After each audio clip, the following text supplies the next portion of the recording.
Kisah wayang Dewa Ruci.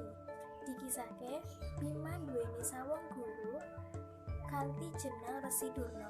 Resi Durna banjur merintahake Bima supaya goleki banyu kauripan sing bakal gawe uripe Bima tumeka kasempurnan urip. Perintah iki sayektine mung siasat Resi Durna kanggo nglenyapake Bima supaya ora bisa melu perang Baratayuda sing kala kuwi lagi dipersiapake.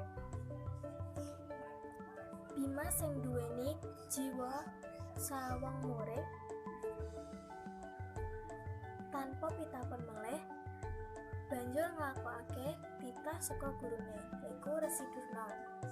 Bima mangkat nuju panggon-panggon berbahaya sing wis ditentokake marang Resi Durna.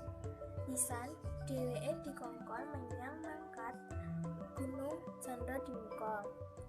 Neng banyu sing Danupadi jebulna ora ana. Nuli guwa sak kiwa tengene diobrak-abrik nganti gawe kaget buta sing tinggal neng yaiku Buta Rukmuka lan Rukmakala. Banjur kedaden gelut antarane ndekne kabeh lan gawe loro raksasa kasebut kalah ditendang, dibanting mendhuwur watu lan jeblok dadi beku.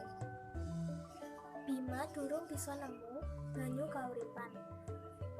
Akhire dheweke pasrah lan bersender ing siji wit bringin sing gedhe banget. Ora suwe banjur dheweke krungu swara sing ora ana asale saka Bathara Indra lan Bathara Bayu sing banjur ngandani Bima menawa loro buta sing dipateni mau ternyata lagi dihukum Bathara Guru. Nuli diomongke uga supaya Bima leren anggon goleki banyu kauripan. Bima dikongkon bali menyang istana Astina. Sakwise dheweke bali menyang istana Astina, dheweke nemoni guru Resi Durna meleh. Bukane ngakoni keluputan, Resi Durna berdalih mung muji Bima wae. Dheweke banjur ngongkon Bima nuju samudra supaya oleh banyu kauripan.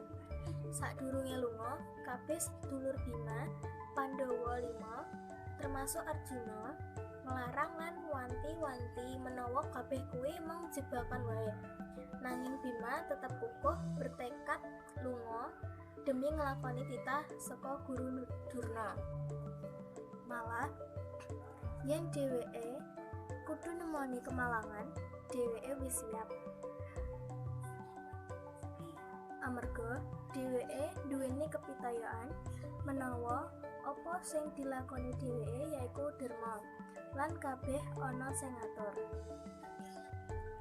Saketuke ning pinggir segara, dheweke ngatur emosi sing timbul, koden, keraguan, lan saguh orane dheweke renang ing jero samudra kuwi. Kanthi kesekten aji jala segara kang dheweke olehi saka Bathara Bayu ing dalan sadurunge.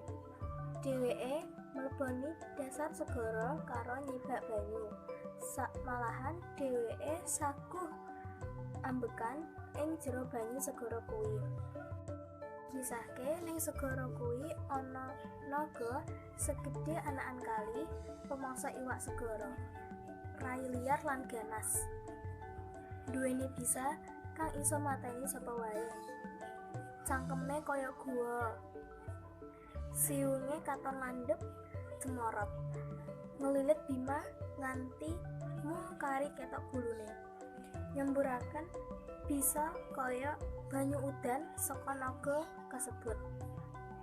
Bima bingung lan Bima ndonga lan awake dhewe cepet mati. Wektu kesel ora kuasa nglawan naga kasebut. Nanging awake dhewe eling banjur cepet-cepet nggunakake kukune yaiku kuku Pancanaka nancep nang awake naga.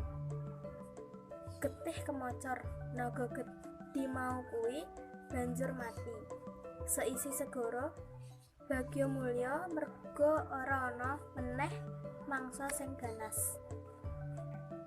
Nganti akhire nang segara Den Semya Bima ketemu karo Dewa Cebol sing duweni jeneng Dewa Ruci. Dewa Ruci sing raine persis Bima, gedene ora luwih gedhe dibanding epek-epek Bima. Dewa Ruci merintahake Bima supaya mlebu kuping kiwa saka Dewa Ruci. Siji perintah sing mustahil, nanging kanthi keajaiban Bima kedadean bisa mlebu menyang kuping Dewa Ruci. Ning jero kono Bima biasane dunia sing jembar banget. Dewa Ruci ngomongke menawa banyu kauripan ora ana ning ngendi-endi. Ra kacek goleki banyu kauripan neng panggon ing dunya. Amarga banyu kauripan ana ing jero awak manungsa kuwi dhewe.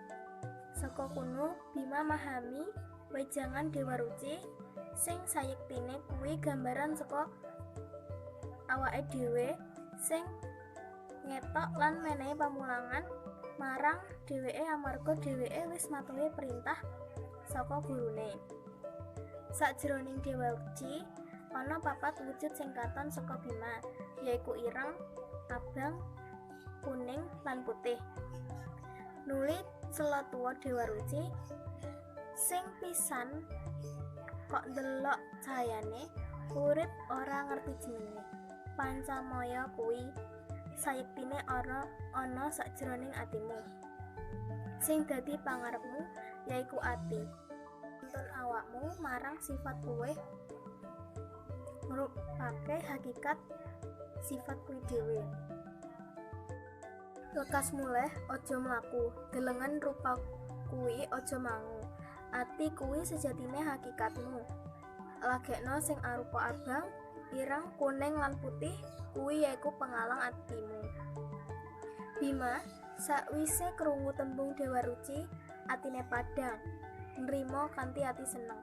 Jero ati ngarepke oleh anugrah wahyu sing saktenane. Banjur Dewa Ruci ngomong, Bima, mangertenono sliramu sing tok kerjane ora ana ngelmu sing ditekake. Kabeh wis kok kuasani. Ora ana meneh sing den upadi. Kasekten uga kepinteran amarga ati sing temenan yaiki ati sing nglaksanakake.